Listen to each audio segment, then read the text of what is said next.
Hey everyone, comic book reviewer here, and this time reviewing on Robot Chicken Star Wars Episode 1.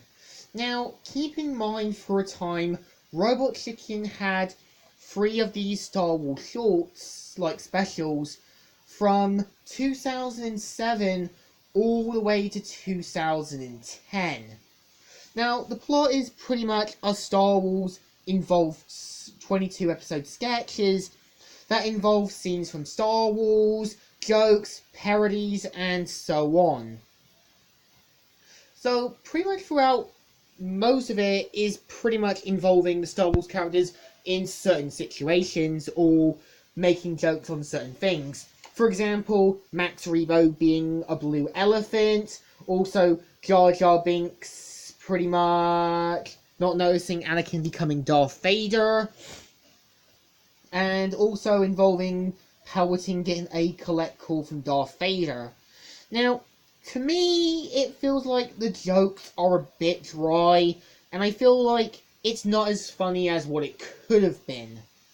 Now, what's actually interesting is that the only time Mark Hamill does voice Luke Skywalker is involving the spoilers sketch. So I would have liked to have seen Mark Hamill voice Luke Skywalker throughout most of the other sketches. And I definitely think I would have definitely liked to have seen Carrie Fisher returning to voice Princess Leia and that. And I feel with Seth MacFarlane being the Emperor, this doesn't seem right. I would have liked to have seen the original actor for Palpatine returning to voice the role. So I get it that sometimes you can't get back all of the original actors and so on. So what's actually interesting is that the only Robot Chicken character you do see is the nerd when he's involved with a whole kind of George Lucas style sketch voiced by George Lucas. So I would have liked to have seen other Robot Chicken characters get involved in the sketches, but I know that it can't happen because, yeah, it's trying to involve more on Star Wars. And I know that with DC Comics, they've done the same with 3 sketches, with, like, 3 specials and that.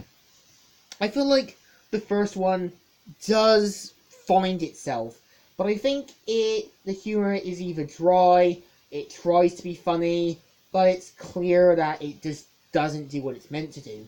So it's interesting that you do have some great voice talent. For example, Malcolm McDowell voicing a head Imperial officer.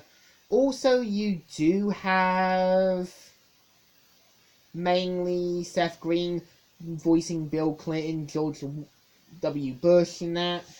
And you've also got Tom Keene doing a great C-3PO impression.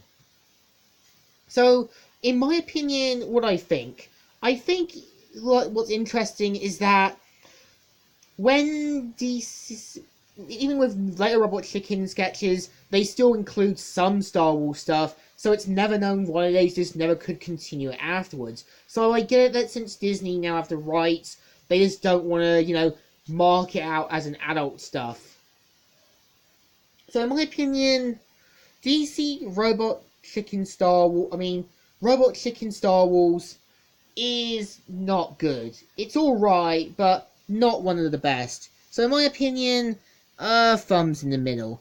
It's alright, could have been better, but that's just me. So, comic reviewer here, signing out.